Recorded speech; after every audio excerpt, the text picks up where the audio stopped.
આકાશવાણી અમદાવાદ વડોદરા.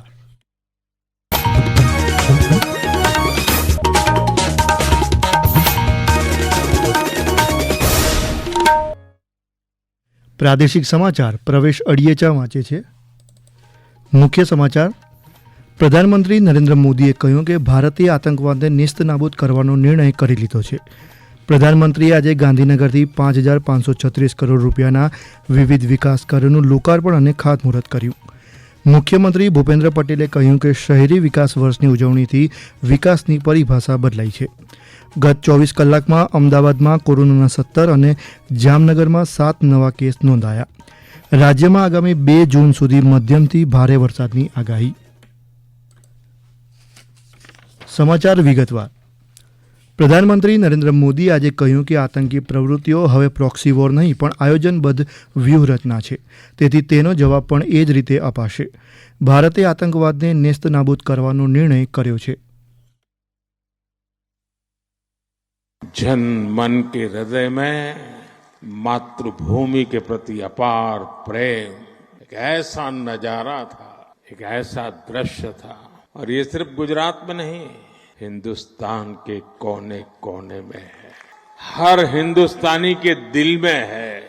शरीर कितना ही स्वस्थ क्यों न हो, लेकिन अगर एक कांटा चुभता है तो पूरा शरीर परेशान रहता है. अब हमने तय कर लिया है उस कांटे को निकाल के रहेंगे. ગાંધીનગરમાં શહેરી વિકાસ વર્ષના 20 વર્ષની ઉજવણીના સમારોહનો આજે પ્રારંભ કરાવતા શ્રી મોદીએ કહ્યું કે ઓપરેશન સિંદૂર અંતર્ગત માત્ર 22 મિનિટમાં જ પાકિસ્તાનના 9 આતંકી ઠેકાણા ધ્વસ્ત કરાયા. आज तक जिसे हमें प्रॉक्सी वॉर कहते थे, 6 मई के बाद जो दृश्य देखे गए, उसके बाद हम इसे प्रॉक्सी वॉर कहने की गलती नहीं कर सकते हैं. और इसका कारण है, जब आतंकवाद के 9 ठिकाने तय करके 22 मिनट में साथियों उनको ध्वस्त कर दिया.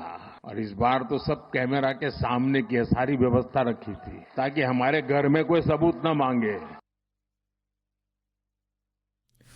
શ્રી મોદીએ જણાવ્યું કે રાજ્ય સરકારે શહેરી વિકાસ વર્ષની ઉજવણીથી આવનારી પેઢી માટેની વ્યૂહરચના તૈયાર કરી છે. પ્રધાનમંત્રીએ વર્ષ 2035માં ગુજરાતની સ્થાપનાના 75 વર્ષ પૂર્ણ થશે તેની વ્યૂહરચના અત્યારથી તૈયાર કરવા પણ જણાવ્યું. પ્રધાનમંત્રી નરેન્દ્ર મોદીએ આજે ગાંધીનગરમાં મહાત્મા મંદિર ખાતેથી 20 વર્ષ શહેરી વિકાસના કાર્યક્રમ અંતર્ગત 5,536 કરોડ રૂપિયાના વિવિધ 27 વિકાસ કાર્યોનું લોકાર્પણ અને ખાતમુહૂર્ત કર્યું. તેમણે પ્રધાનમંત્રી આવાસ યોજના હેઠળ 1,006 કરોડ રૂપિયાના ખર્ચે તૈયાર થયેલા 22,000થી વધુ રહેણાંક એકમોનું લોકાર્પણ કર્યું. દરમિયાન શ્રી મોદીએ સ્વર્ણિમ જયંતિ મુખ્યમંત્રી શહેરી વિકાસ યોજના હેઠળ 17 મહાનગરપાલિકાને 2,731 કરોડ રૂપિયા અને 149 નગરપાલિકાને 569 કરોડ રૂપિયાના ચેકનું વિતરણ કર્યું. ઉપરાંત શ્રી મોદીએ ગાંધીનગર ખાતે 84 કરોડ રૂપિયાના ખર્ચે UN Mehta institute of cardiology and research સેન્ટરનું લોકાર્પણ તેમજ અમદાવાદમાં 588 કરોડ રૂપિયાના ખર્ચે 1,800 પથારી ધરાવતા આઈપીડી સાથે 500 પથારીની સુવિધા સાથેના ચેપી રોગ માટેના ઓપીડી બ્લોકનું પણ ખાતમુહૂર્ત કર્યું.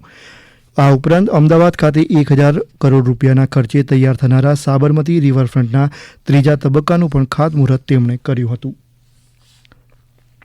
મુખ્યમંત્રી ભૂપેન્દ્ર પટેલે ગાંધીનગરમાં શહેરી વિકાસના 20 વર્ષની ઉજવણી તથા શહેરી વિકાસ વર્ષ 2025ના શુભારંભ પ્રસંગે જણાવ્યું, પ્રધાનમંત્રી નરેન્દ્ર મોદીએ તેમના મુખ્યમંત્રી તરીકેના કાર્યકાળમાં વર્ષ 2005માં શહેરી વિકાસ વર્ષની ઉજવણીથી શહેરી વિકાસની પરિભાષા બદલી દીધી છે.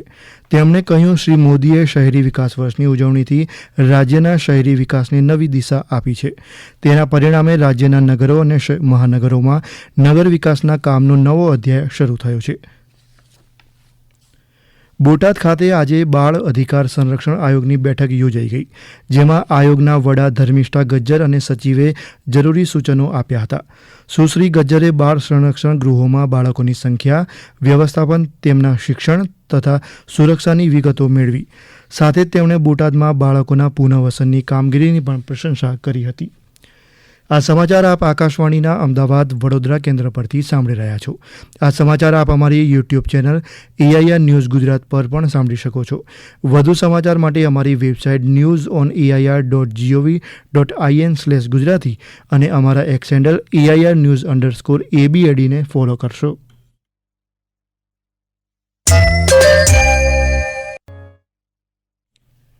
રાજ્યમાં કોરોનાના કેસને લઈ આરોગ્ય વિભાગ સતર્ક થયું છે. ત્યારે અમદાવાદમાં ગત 24 કલાકમાં કોરોનાના 17 કેસ નોંધાયા છે. મહાનગરપાલિકાના આરોગ્ય અધિકારી ડોક્ટર ભાવિન સોલંકીએ જણાવ્યું, શહેરમાં ગત 24 કલાકમાં કોરોનાના 17 અને આ મહિને અત્યાર સુધીમાં કોરોનાના 89 કેસ નોંધાયા છે. જ્યારે કોરોનાના 76 કેસ સક્રિય છે તેમજ 2 દર્દી સારવાર હેઠળ છે.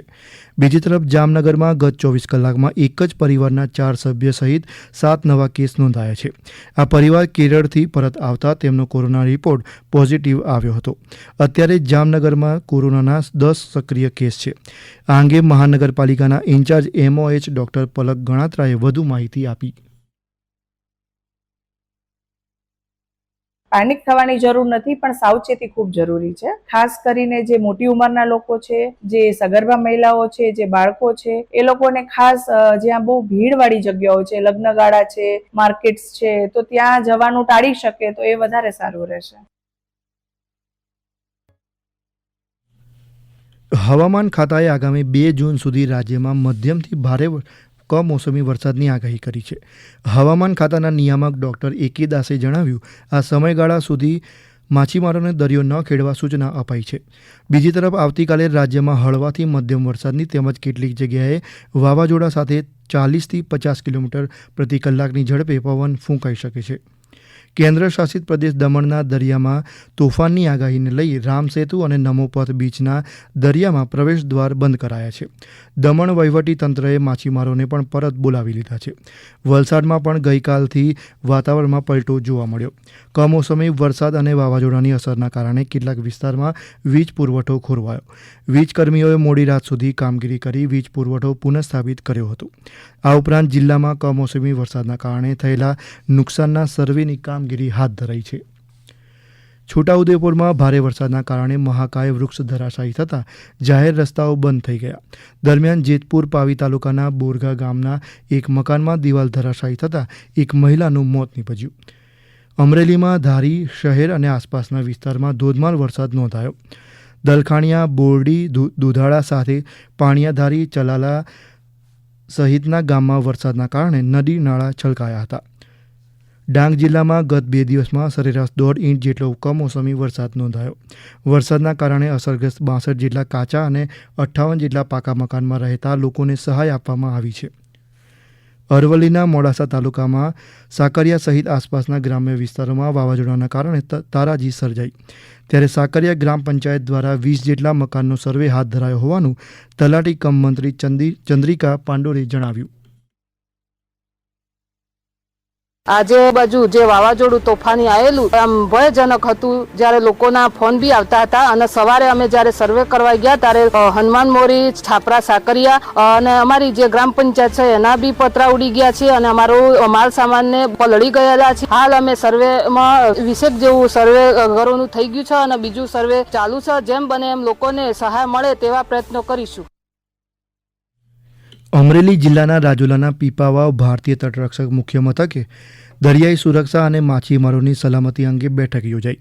ભારતીય તટરક્ષક કમાન્ડ ઓફિસર સુભાષ કપૂરની અધ્યક્ષતામાં યોજાયેલી આ બેઠકમાં ચોમાસા દરમિયાન માછીમારોને સલામતી અંગે ચર્ચા કરવામાં આવી.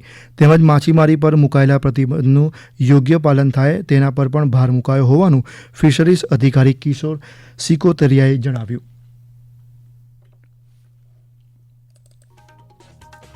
અંતમાં મુખ્ય સમાચાર ફરી એકવાર. પ્રધાનમંત્રી નરેન્દ્ર મોદીએ કહ્યું કે ભારતે આતંકવાદને નેસ્તનાબૂદ કરવાનો નિર્ણય કરી લીધો છે. પ્રધાનમંત્રીએ આજે ગાંધીનગરથી 5,536 કરોડ રૂપિયાના વિવિધ વિકાસ કાર્યોનું લોકાર્પણ અને ખાતમુહૂર્ત કર્યું. મુખ્યમંત્રી ભૂપેન્દ્ર પટેલે કહ્યું, શહેરી વિકાસ વર્ષની ઉજવણીથી વિકાસની પરિભાષા બદલાઈ છે.